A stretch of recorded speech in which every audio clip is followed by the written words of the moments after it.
Moi, je m'appelle Stanislas. Euh, je suis français. Je suis français, de père français, lunettes, moustache, pain, boursin, tout ce qui va avec. Et de maman française, française adoptée qui a des origines d'une mère portugaise et d'un père noir américain. J'ai toujours vécu avec mes parents, avec mes deux parents jusqu'à l'âge de 18 ans. Aujourd'hui, j'ai 26 ans. Et, euh, et ils sont séparés plus ou moins quand j'avais cet âge-là. Et je suis rentré, moi. Enfin, maintenant, je sais que je suis rentré dans l'islam vers 2008. Mais au moment où je suis rentré, je savais pas que j'étais en train d'y entrer en fait. Je m'en rends compte maintenant que c'était à ce moment-là que je faisais mes premiers pas. Et la situation était ouais, stable. Mes parents, même n'étant plus ensemble, étaient toujours super liés à travers moi. Alhamdoulilah d'ailleurs, parce que c'est rare. Et, euh, et ouais, tranquille, avec des parents ouverts, athées, des parents athées, mais qui m'ont toujours poussé à aller faire ce que je voulais faire. J'ai grandi dans un quartier de logements sociaux entre Boisfort et Ixelles. Euh, Ça, c'est là où je logeais. Et puis j'ai toujours traîné sur Ixelles toute mon adolescence. J'ai fait pas mal d'écoles parce que je me faisais beaucoup virer des écoles parce que j'avais une grande bouche et j'étais contre l'injustice. J'étais un peu un super-héros de l'école, tu vois. Et ça, c'est voilà. J'ai grandi là-dedans. Je suis un jeune de Bruxelles, quoi. Donc tu peux venir de n'importe quelle commune. Bruxelles, tu fais vite le tour. Et puis moi, je me sens d'ici, quoi. Je me sens français à Bruxelles. Je revendique les deux.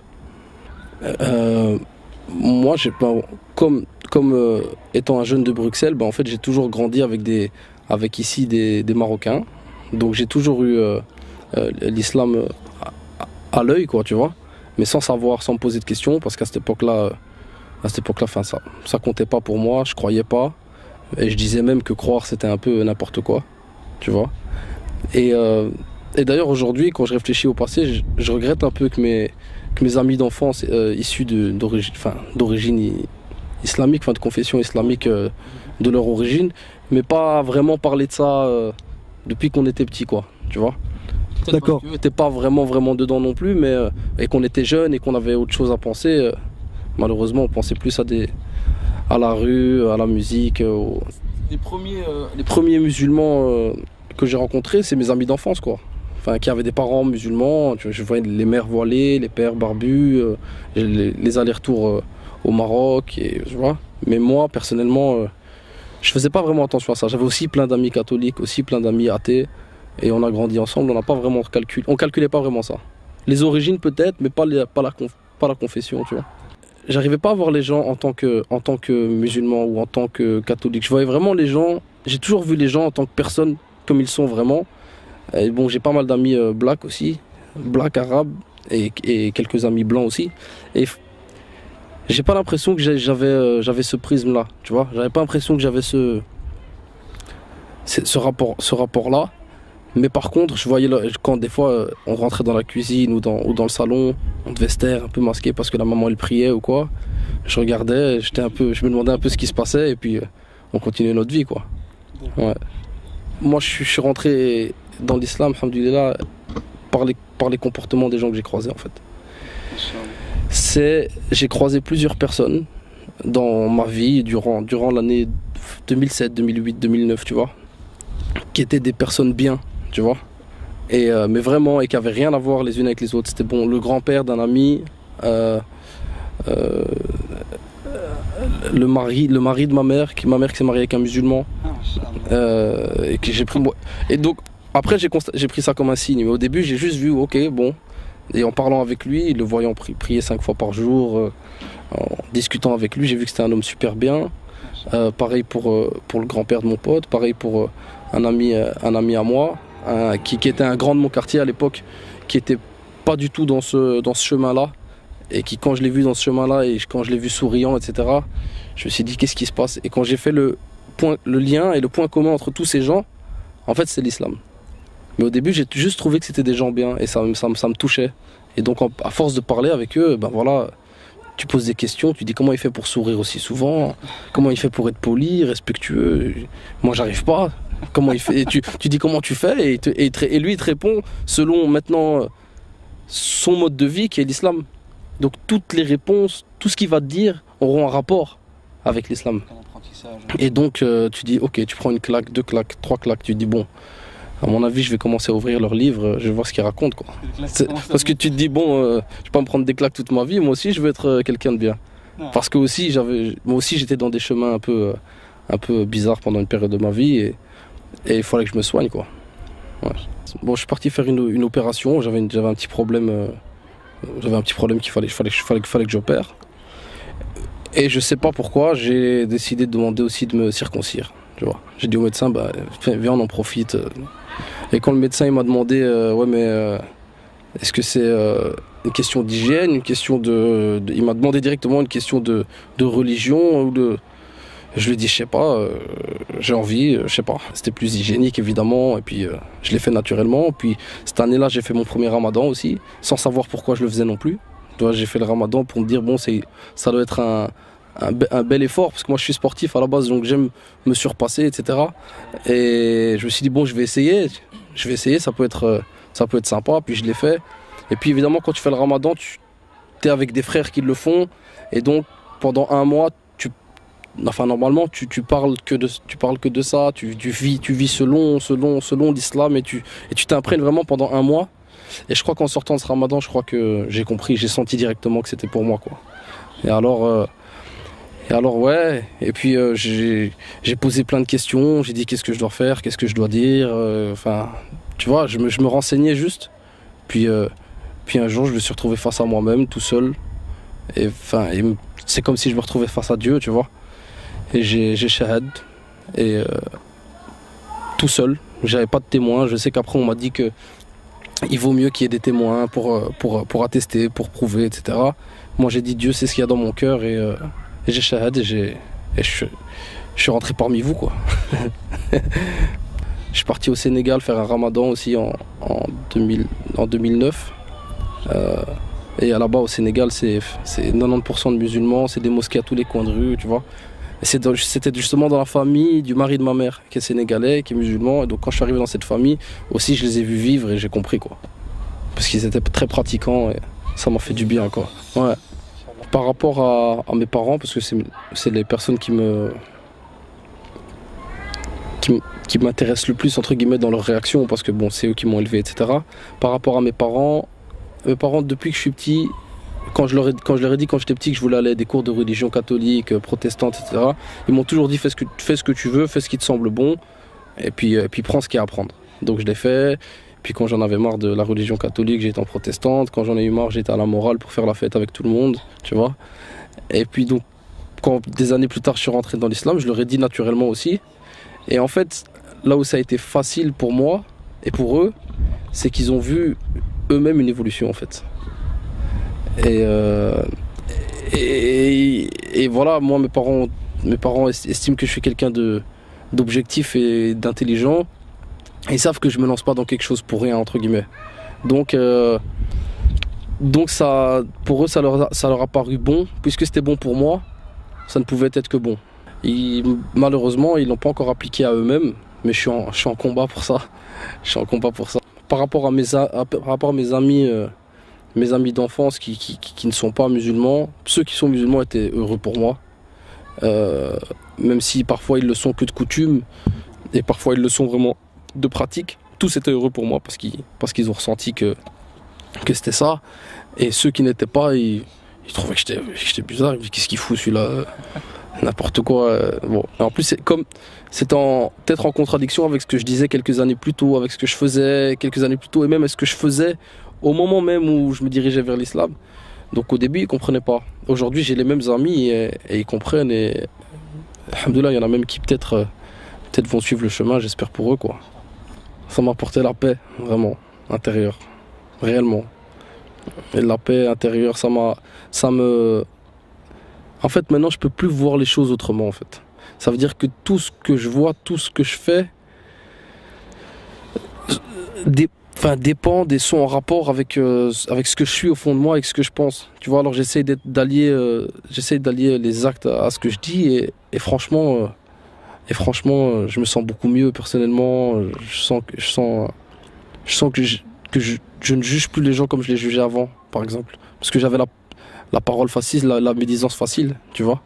Et, euh, et actuellement, ça va mieux. Ou alors quand ça m'arrive, je me corrige directement en disant non, on peut pas savoir ce qui se passe dans la vie de cette personne, etc. Je m'auto-corrige et franchement, ça me fait marcher beaucoup plus droit. Et, euh, et depuis que j'ai appris à prier, ça a encore changé. Donc ça veut dire, je me sentais musulman, mais je faisais le ramadan sans prier, par exemple, les premières années. Et quand on me disait, ouais, on m'a déjà dit, tu pries pas, ça sert à rien de faire ramadan si tu pries pas. Alors moi je disais, mais qu'est-ce qu'il me raconte celui-là, qui se mêle de lui, moi je fais mon ramadan, ouais, je mange pas, je bois pas, c'est super, tu vois. Mais depuis que j'ai appris à prier, donc quand j'ai vu d'abord au Sénégal la famille prier, je les ai vus, je priais pas avec eux, mais je regardais, j'étais à chaque fois captivé. Et quand j'ai appris petit à petit, je me suis dit, et que je l'ai fait, je me sens soulagé. Après chaque prière, je me sens léger, je me sens mieux, quoi.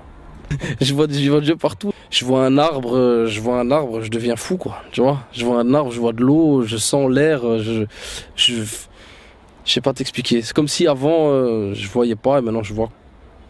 Personnellement, la manière dont je vois les choses, c'est il faut qu'on se mélange absolument. Faut qu'on se mélange. Tu vois, dernièrement, c'est une anecdote, hein, mais j'ai croisé un prêtre, un Brésilien, dans un parc. Et il m'a vu, il m'a dit salam alaikum, tu vois. C'est un prêtre, mais c'est un homme bon, tu vois. Et je crois que les gens pieux, en fait, peu importe leurs origines, etc., peuvent d'office t'amener quelque chose. Faut pas refuser la main tendue. Tu vois, faut le voir peut-être comme un signe, peut-être, je sais pas, mais il faut prendre, rejeter ce qui est mauvais pour toi, prendre ce qui est bon parmi chacun. Des fois même quelqu'un qui est pas croyant peut te dire une vérité et peut changer ta vie. Et alors analyser, pas hésiter à quand on te donne une information, tu rentres chez toi, tu ouvres le Coran, tu vérifies et tu vois que c'est vrai, tu remercies, puis tu partages. Franchement, personnellement, j'ai envie qu'on vive ensemble et vraiment qu'on s'entraide. Tu vois, musulmans, pas musulmans, arabes, noirs, chinois, pakistanais, tu vois. J'ai été pris dans une mosquée pakistanaise dernièrement. J'ai vu un autre peuple, tu vois, un autre truc, et ça fait du bien. Ça fait du bien et ça rappelle. Parce qu'ici, par exemple, moi, tous les jours, on me parle en arabe. Parce qu'on croit que je suis marocain. Et moi, je suis français. Et j'ai décidé donc, je m'appelle Stanislas. On m'a toujours appelé Stan. J'ai décidé de garder ce prénom parce que c'est pas un prénom donc, qui va à l'encontre des préceptes de l'islam. C'est pas un prénom qui est adorateur de quoi que ce soit. C'est le prénom que mes parents m'ont donné. Alhamdoulilah, ils m'ont donné un prénom que je dois pas changer. Et c'est aussi, en même temps, c'est aussi un pas vers mes parents quand je fais ça. Parce qu'un jour, mon père m'appelle et me dit alors, en fait, c'est quoi ton prénom maintenant? Mon père, et je lui dis c'est Stan. J'entends un silence. Il me dit ouais mais tu dois pas changer et tout. Je dis non, alhamdoulilah, vous m'avez donné un prénom, j'ai pas à toucher et je suis dans le bon. Et il m'a dit ah bon? Il dit ok allez, ciao. Je dis ok ciao. J'ai raccroché, tu vois. Et c'est aussi pour montrer parce qu'il y a plein de Belges, moi je suis français mais il y a français, belge c'est pareil, tu vois. Il y a plein de Belges, de Portugais, d'Espagnols, d'Italiens qui par le fait que je dis que je m'appelle Stan, que je suis français, j'ai des origines portugaises et nord-américaines et je suis musulman. Ils se disent, il y en a qui se disent c'est beau, il y en a qui se disent subhanallah, c'est un truc de ouf, tu vois. Mais moi, c'est entièrement moi, quoi. C'est entièrement moi et j'ai envie de rester, j'ai envie de prouver que tu peux. Parce qu'il y a beaucoup de gens qui, malheureusement, parfois c'est devenu un peu une petite mode, tu vois, la conversion, etc. Et il y en a qui se convertissent pour jouer les Arabes, malheureusement. Tu vois, et ça, c'est un truc qui me dérange. Et, et peut-être, et je crois qu'après, de toute façon, s'ils traînent dans ce milieu et dans les mosquées, etc., ils vont comprendre petit à petit, et puis c'est bon, tu vois, ils vont aller dans le droit chemin. De toute façon, c'est ce que je leur souhaite. Mais je veux que les gens se disent que, voilà, que l'islam, c'est international, et que tu peux aller dans le fin fond de la Chine, tu vas tomber sur des musulmans, tu vas aller en Inde, tu vas aller aux États-Unis, tu vas voir un blanc, cheveux blonds, musulman, tu vois, et que c'est ça qui est intéressant. Que de voir, c'est la religion du peuple, tu vois, c'est la religion de tous, et ouais, faut qu'on se mélange, faut qu'on partage ça. Moi, c'est comme ça que je vois les choses en tout cas. Dernièrement, parce qu'en fait, le Coran, des fois, je le lis, des fois, je l'écoute en français. Des fois, je l'écoute en arabe aussi, mais quand je l'écoute en français, c'est quand je veux m'endormir et je veux un peu écouter, tu vois. Et la sourate Les Abeilles, à chaque fois que je la réécoute, elle me touche, tu vois, parce qu'elle est remplie de preuves.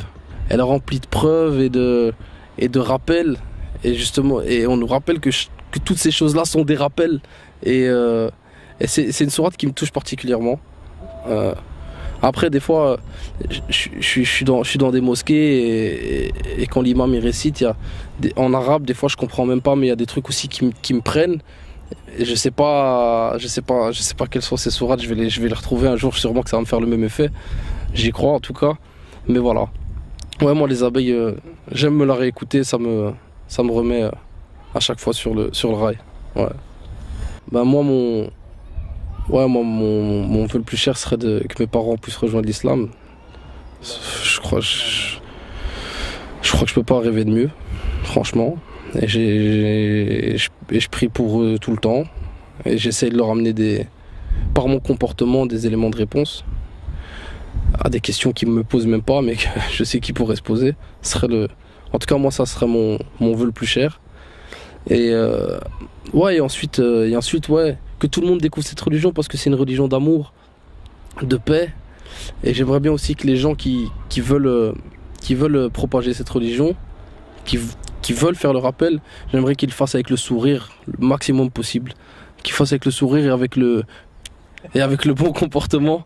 Parce que moi, c'est ça qui m'a amené à l'islam. J'ai rencontré des gens avant qui me faisaient tout le temps la morale. Et si quelqu'un en face de toi a un petit peu trop d'ego, un petit peu trop de fierté, un petit peu trop d'orgueil, eh ben, il t'écoutera pas.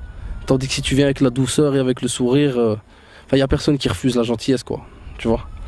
Voilà, il n'y a personne qui refuse la gentillesse. Et je crois que c'est comme ça qu'on va pouvoir amener les gens vers l'islam. C'est en étant bon, honnête, respectable, poli, gentil, doux, tu vois? En étant exemplaire. Moi, je crois que c'est ça. Moi, je crois que c'est ça la clé de la réussite. Ça et le mélange. Et c'est ce que je souhaite à tout le monde, Inch'Allah.